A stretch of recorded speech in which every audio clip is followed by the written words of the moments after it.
Cutlass 442, fresh out the paint shop. It's dirty because it was raining and we pulled it in, but just got it out the paint shop. Going with 24-inch ruccis, matching steering wheel.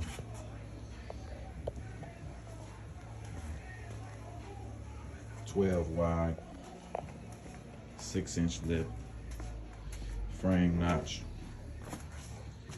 So I got my first piece cut out, used the plasma cutter real quick. So I just want to make a video and show you guys the process that I go from this point on.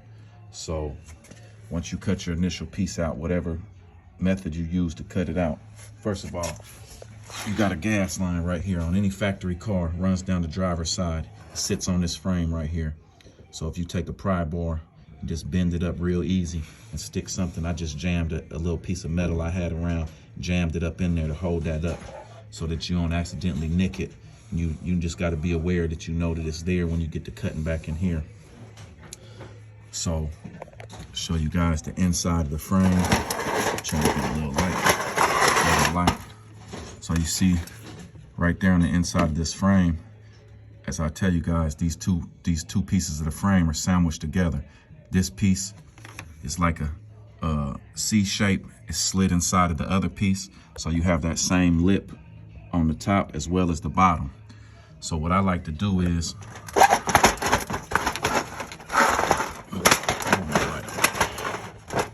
I get my angle grinder with the cutoff wheel. I buy these thin, they're called 3-inch thin cutoff wheels at Harbor Freight. It's like 5 of them for a couple bucks. They work pretty good. There's a lot more expensive ones on the market, but Harbor Freight is right down the street. So, you know, you might burn through a lot of these, but they're only like $3, $4 for a pack of 5. So what I like to do is, like I said, I get my initial cut out. So I just rough cut it real quick, got all of that bulk metal out. So now I'm gonna take my cutoff wheel and I'm gonna go inside and I'm gonna follow that line. I'm gonna keep my cutoff wheel tight to that lip and I'm gonna follow that line all the way down, all the way around. And the lip is a lot thicker back here. And as it comes up in this area up here, it's only like this thin right here. So try to see if I can show you guys. You see it gets a lot thinner up in there. And then as it comes, it's thin all the way through here. And as it comes back to the back again, it gets a little thicker. So I just follow that line with my cutoff wheel and I just take my time and I cut it right against this piece of metal and I cut that out. And that's gonna give you a nice starting point. The same way on the top. You can get in there with your cutoff wheel, same thing. You see the line right there? You're gonna follow it all the way around. Just cut that whole bulk of metal out of there. Then once you get that bulk metal cut out of there, you can take your rim, put your rim on. Usually just by cutting it on that seam, on the inside, like I said, on the top and the bottom, usually you can clear most rims. By this wheel being a 12 wide with a 6-inch lip, I definitely want to put it on here before I weld anything in there and make sure that my cut is correct and that everything is gonna work. These wheels came off of, they're not brand new, but they still got the sticker. He didn't have them on a car very long. He had them on I think it was a SS Monte Carlo, but he had adapters on the front and the back. So he had adapters on the back to keep it up off the frame. So it's a friend of mine, he want his stuff notched. He want to be able to ride and, you know, not have to worry about adapters. So we're gonna knock the rear out, try to get him done by the weekend. And it's supposed to be nice this weekend. We're in Ohio, so he want to ride a little bit. Just got it out the paint shop, new exhaust, everything done. Inside of the car, clean car. I don't know where he got this car from, but somebody took care of it. So anyway, like I said, rough cut. I cut all of that stuff out at that lip on both sides from the inside, cut it out, put my rim on, make sure it fits. Now the same thing I do up here. You see, I just got me a rough line right here. I'm gonna use this factory section of metal, but I'm gonna cut back right along this top edge and I'm gonna beat that in. So it's gonna cock in like this. So whatever my strip is that goes down here, of course it'll be a lot closer in the frame. It's gonna come down. I'm gonna bend this piece in and it's probably gonna go in. You see that right there? It's probably gonna go in 1.5 inches, 2 inches. So I'm gonna use this factory metal. I'm just gonna cut that seam right at that fold right there. I'm gonna heat it up and bend that in, and then I'll cut my excess off and I'll re-weld that closed. Then my new piece of metal will start from that point and close all of this back up. Now, like I said, I always weld new metal in here on the back side of this frame for structure, because if I had the car off, the body off the frame, I could put braces back here and brace all of this ass end in and do all of the stuff with the tubing and make it real strong. But since I can't do that because the body is on here, I'm gonna take that same piece of metal right there that I cut out.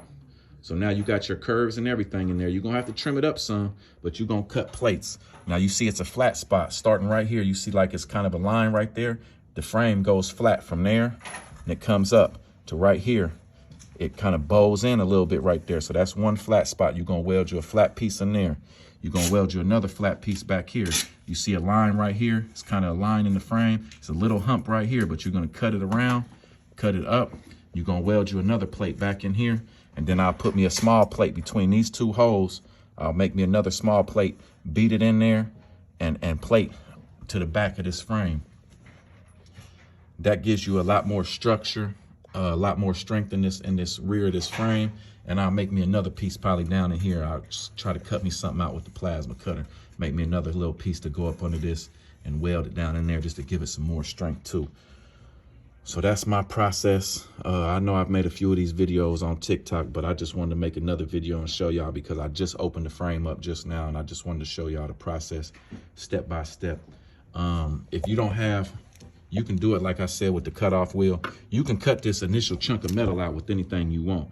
If you don't have a plasma cutter, I used to do it just with the cutoff wheel. You can do it with the small cutoff wheel, the 3-inch cutoff wheel angle grinder, or you can do it with your big grinder with this, you know, a regular old cutoff wheel. It's a lot harder, or you can get you a body saw. This is the body saw off the tool truck. It's a real nice, strong body saw. You can put Sawzall blades in here as well. This off the Mac tool truck, but they make many different kinds. You can get a cheap one from Harbor Freight.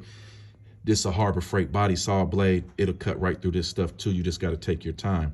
So if I wanted to, I could take this body saw, cut me a little incision in here with a cutoff wheel, and I could stick that body saw in from the bottom and just follow that same line I'm telling you guys about this inside of there and just take my time and cut it real slow. That body saw will cut through this metal, no problem. You just got to take your time and let the saw do the work. Don't be trying to push on it and, you know, just let that saw just cut, and it'll cut you a nice line in there too. And I've seen a lot of guys do that, and I've done it before as well. And it works just fine. So it's whatever method you use, whatever tools that you have on hand. But, you know, like I always tell people, man, don't be scared to try this stuff, man. These shops, you know, I charge reasonable price. $1,000 for the front, $1,000 for the back. That comes with me supplying all of the metal, all of the welding. The frame will be fully undercoated when I get done, painted, all of that stuff. Usually what I do is, if a guy comes and gets the front and the back done at the same time, I'll do it for him for $1,800. You know, knock 100 off the front, 100 off the back. So I'll do it for $1,800. And like I said, that includes me supplying the metal and doing all the welding, doing the painting and everything after it's done. So, you know, I know a lot of other shops in different areas. Like I said, I'm in Ohio. A lot of other shops, they charge a lot more money. Some shops charge upwards, you know, $1,500, $1,800, $2,000 just to notch the rear. You know, and then you got some shops that'll just cut the rear and bend the metal in. They'll just cut the sides of this piece of metal right here, heat it up and bend that same piece of metal in there, and then weld the seam back and cut the excess off. That works too if you're not running a real wide wheel. So I'm not going to say that that's not a proper way to do it, because you can do it that way. It's just kind of only giving you a little bit, you know, an inch, maybe 1.5 inches or something like that. But yeah, I just want to make this video, like I said, 12 wide, 6-inch lip. Car clean as hell on the inside. Everything factory except for the steering wheel, floor shifter. I mean, nice car. But I want to make this video and show y'all the process from the beginning so you could get a kind of an idea. I know I made some other videos, like I said, but I don't think I really went into detail about that part. Once I get everything cut out of there, I'll make another video and show y'all the plates I welded in there and everything like that. Appreciate y'all watching.